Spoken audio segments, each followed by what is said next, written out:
Bung Toel menangis. Kesabaran Bung Toel habis usai dilempar botol saat nobar timnas.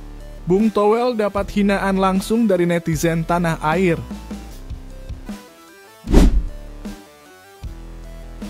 Media Vietnam soroti gol cantik Tom Haye, sebut The Professor merupakan produk yang berhasil.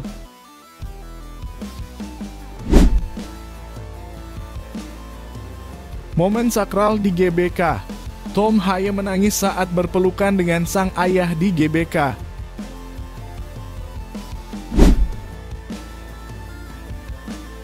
Anang Hermansyah minta maaf soal penampilan di GBK.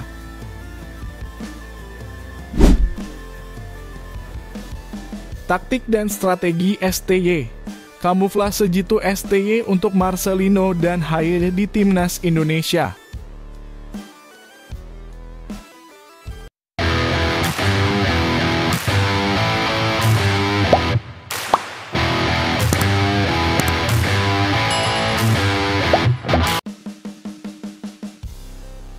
Pengamat sepak bola Bung Tommy Welly alias Towel menahan amarahnya setelah mendapat lemparan botol dari salah seorang pendukung Timnas Indonesia.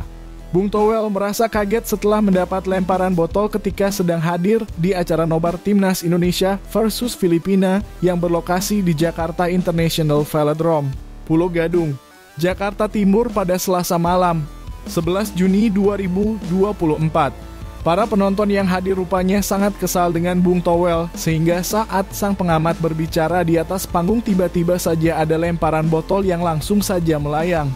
Seakan menahan amarah, Bung Towel mencoba sabar dan tidak melakukan reaksi apapun setelah adanya insiden pelemparan botol ke arah dirinya tersebut. Justru Oki Rengga yang berada di atas panggung yang sama meminta para penonton tidak asal melempar benda-benda terlarang ke atas panggung.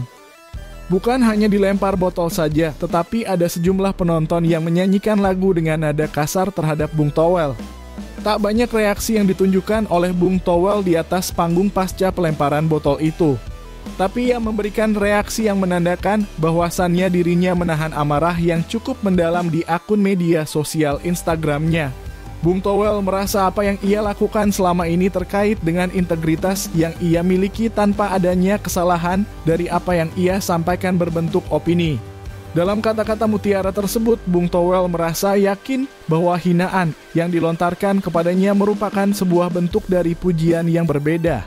Bung Towel seakan memiliki sesi curhat untuk dirinya sendiri pasca adanya insiden lemparan botol yang mengarah kepada dirinya. Bung Towel masih sangat yakin bahwa dirinya lah salah satu di antara jutaan pendukung Timnas Indonesia yang memiliki integritas tinggi. Meski mendapat caci dan maki, Bung Towel menilai justru dia yang sangat memiliki rasa kasih sayang yang tinggi terhadap persepakbolaan Indonesia. Bahkan Bung Towel yakin Tuhan bersama hambanya yang sedang mendapat serangan dari para oknum yang menyudutkannya. Hal tersebut disampaikan oleh Bung Towel dalam sebuah kalimat yang ia unggah di Instagram Stories akun pribadinya pada Rabu 12 Juni 2024.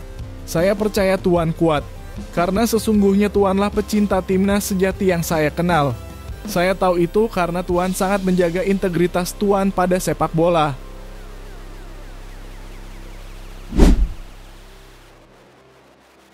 Media Vietnam soroti soal gol cantik Tom Haye pada laga Timnas Indonesia versus Filipina kualifikasi Piala Dunia 2026.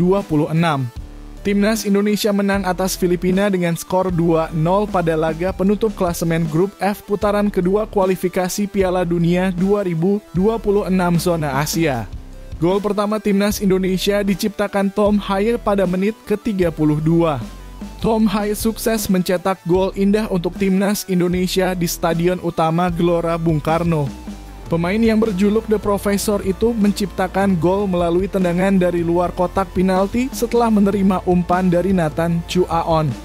Usai menciptakan gol cantik, Tom Haye juga merayakannya dengan melakukan selebrasi. Tak hanya itu, 65.000 penonton yang ada di GBK juga turut menyambut gol Tom Haye dengan meriah. Gol cantik yang diciptakan Tom Haye ternyata juga mendapat sorotan dari media-media di dunia, termasuk media Vietnam. Media asal Vietnam itu juga menyebut Tom Haye merupakan produk unggulan super di Timnas Indonesia. Gol Indonesia skor tercipta berkat upaya dari produk super mereka. Atas kemenangan tersebut, timnas Indonesia dipastikan lolos ke putaran ketiga kualifikasi Piala Dunia 2026.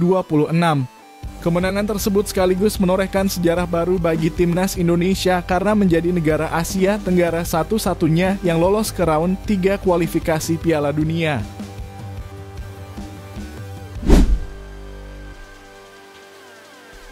Ada dua momen haru Tom Haye saat membela timnas Indonesia menghadapi Filipina pada kualifikasi Piala Dunia 2026. Haye merupakan pemain terbaik dalam laga Indonesia versus Filipina. Umpan-umpan Haye membelah pertahanan The Azkals.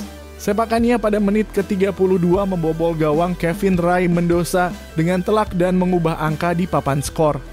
Usai mencetak gol, Haye tampak haru.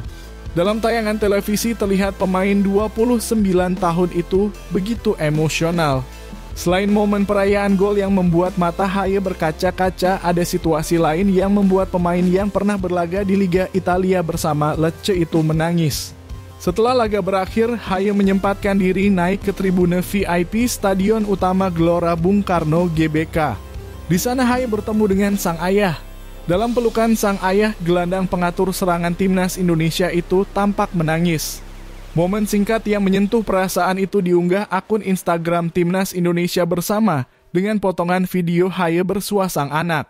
Selain sang ayah dan anak yang ada di GBK, ibu Haye juga turut menyaksikan sang anak berjuang membela tim Merah Putih. Haye bisa membela timnas Indonesia lantaran ada garis keturunan dari sang ibu.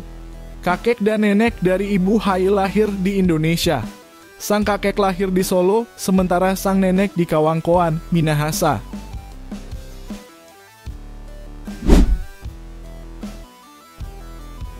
Anang Hermansyah meminta maaf kepada pendukung sepak bola Indonesia terkait penampilan bersama Ashanty dan timnya sebagai pengisi acara pertandingan Indonesia versus Filipina di Stadion Utama Gelora Bung Karno. Melalui pernyataan tertulis, ia meminta maaf dan juga memberikan klarifikasi bisa tampil usai pertandingan tersebut. Kami Anang Ashanty beserta manajemen mengungkapkan permohonan maaf yang sedalam-dalamnya kepada para pendukung sepak bola tanah air. Sedikit kami luruskan ceritanya agar tidak terjadi kesalahpahaman. Kami di sini bukan menawarkan diri, namun diminta untuk menjadi pengisi acara pada tanggal 11 Juni, kata Anang. Ia mengaku awalnya begitu bangga saat mendapatkan tawaran untuk mengisi acara pertandingan tersebut. Namun Anang menyatakan turut merasa khawatir karena lagu-lagu mereka tidak cocok dengan suasana atau momen pertandingan timnas. Pada akhirnya Anang menerima tawaran tersebut dan menekankan mengikuti seluruh aturan dan ketentuan panitia penyelenggara termasuk mengenai lagu yang bakal dinyanyikan. Kami diundang sebagai pendukung acara untuk menyanyikan beberapa lagu yang telah ditentukan panitia penyelenggara dari PSSI dan kami murni terlibat sebagai pendukung tanpa ada pembayaran sedikit pun karena ini sebagai bentuk cinta kami pada Indonesia, khususnya timnas Indonesia. Lalu kami juga mengikuti semua instruksi yang ada, baik dalam pemilihan lagu, durasi lagu, waktu cek sound, sampai semua detail kami ikuti, ungkap Anang. Ia mengungkapkan lagu yang telah disepakati panitia penyelenggara adalah Indonesia Pusaka saat halftime. Kemudian diberi kebebasan memilih satu lagu nasional dan satu lagu dari dirinya selaku penyanyi untuk dinyanyikan setelah pertandingan. Untuk lagu nasional, Anang dan tim kemudian memilih kebiar-kebiar untuk dinyanyikan usai timnas tanding. Mereka kemudian ragu terkait lagu original mereka yang bisa ditampilkan usai pertandingan bola. Anang mengaku ragu sejak awal karena seluruh lagunya, termasuk Bersama Ashanty, adalah lagu bertempo lambat dan tentang percintaan. Sampai akhirnya semua ini sudah di-approve dan dijadikan rundown. Pada siang hari cek sound, kami sempat ragu dengan lagu Rindu ini, namun rundown tidak bisa diubah karena sudah ditandatangani dan tidak dapat main diubah. Tidak ada niatan sedikit pun untuk menodai malam kemenangan dengan menyanyikan lagu yang tidak sesuai, apalagi pergi meninggalkan arena. Meluruskan hal yang bilang lagu kami dimatikan, itu tidak benar.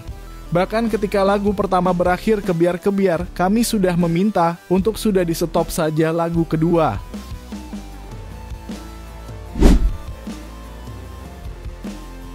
Shin Tae-yong selalu punya kejutan strategi saat mendampingi timnas Indonesia bertanding.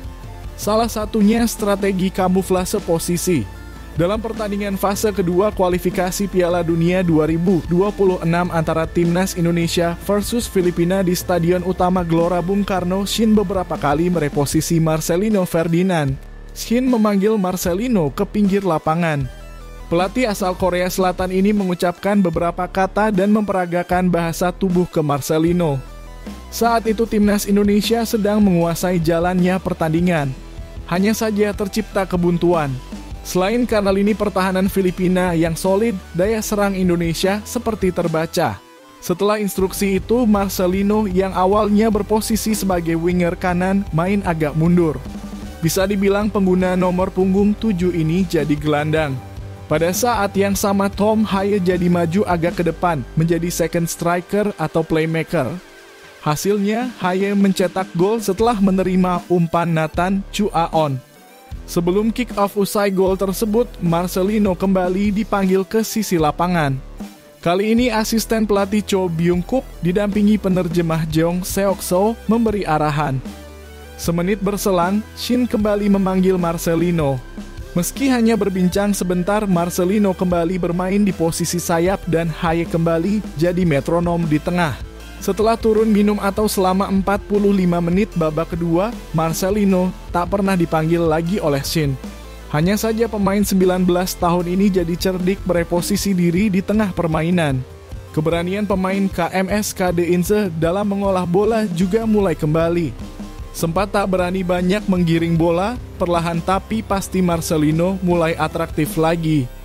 Hanya saja gocekannya belum klinis. Beberapa kali akselerasinya dipatahkan lawan.